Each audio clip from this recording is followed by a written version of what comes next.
যারা প্রধান আকর্ষণ থাকবেন ওই দলের মধ্যে তারা যদি অনেক বিলম্ব করে আসে তাহলে তারা হলো বুদ্ধিমান মানুষ। আমি অবশ্যই বোকার পর্যায়ে রয়ে গেছি অনেক আগে থেকেই, আজকেও সেই অবস্থায় আছি। আলোচ্য বিষয় সম্পর্কে যে জিনিসগুলো এখানে আলোচনা হয়েছে, আমি দুটো কথাই বলার চেষ্টা করেছি মূলত। একটা হচ্ছে যে রাজনৈতিকভাবে নিজেদের যত মতবিরোধ থাক, এখন পর্যন্ত সারা পৃথিবীতে সবচেয়ে বড় শক্তি যেটা সামরিক শক্তির চেয়েও বড় শক্তি, সেটা হচ্ছে রাজনৈতিক শক্তি, যার প্রমাণ ইরান। সর্বশেষ প্রমাণ হচ্ছে ইরান। রাজনৈতিক শক্তিকে যদি আমরা আরও সমন্বিতভাবে এই মাদকের দুর্বৃত্তায়নের বিপক্ষে দাঁড় করাতে পারি, তাহলে এর থেকে পরিত্রাণ পাওয়া অনেক সহজ হবে। এবং সেই জন্য প্রয়োজন যেটা, একটা হচ্ছে বাংলাদেশের সার্বভৌমত্বের ব্যাপারে রাজনৈতিক ঐক্য, এবং বাংলাদেশে মাদকের বিস্তার ঠেকানোর ব্যাপারে রাজনৈতিক ঐক্য। এই দুটো জিনিস করার জন্যে বিএনপির পক্ষ থেকে যাতে উদ্যোগ নেওয়া হয়, সেই ব্যাপারে আমরা সচেষ্ট থাকব।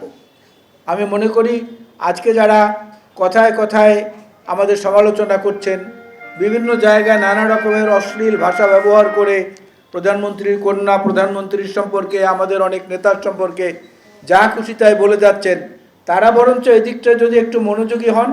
আপনারা বয়সে তরুণ, বয়সে যুবক, আপনাদের সে কর্মপ্রেরণা একটা বড় ফসল হিসাবে কাজ করবে মাদকের বিস্তার রোধের জন্যে।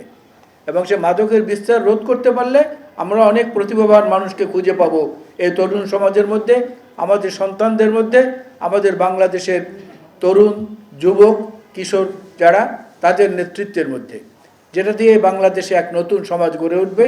এবং সেই সমাজ হবে মাদকমুক্ত সমাজ, মাদককে বিদরিত করার প্রচেষ্টার জন্য একটা সমন্বিত সমাজ।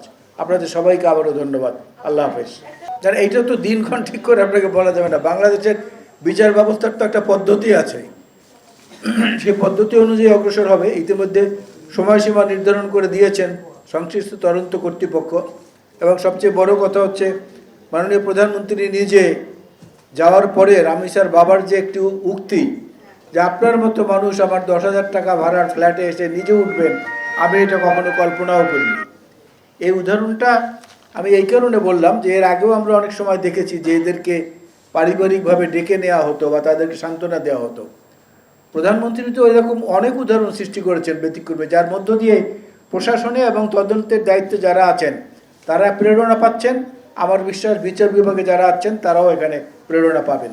কারণ এই প্রধানমন্ত্রী কিন্তু সেই প্রধানমন্ত্রী যে আমরা দেখেছি এর আগে যে প্রধানমন্ত্রীর প্রোটোকলের কারণে অ্যাম্বুলেন্সের মধ্যে যাত্রী ফেরিঘাটে দাঁড়িয়ে থেকে মৃত্যুবরণ করেছে। আর এই প্রধানমন্ত্রী তার সমস্ত প্রোটোকল ভঙ্গ করে নিজের গাড়ি দাঁড় করিয়ে রেখে অ্যাম্বুলেন্সকে যেতে দিয়েছেন। সুতরাং ভালো কিছু তো আমরা প্রত্যাশা করতেই পারি, উদাহরণ তো আছে আমাদের।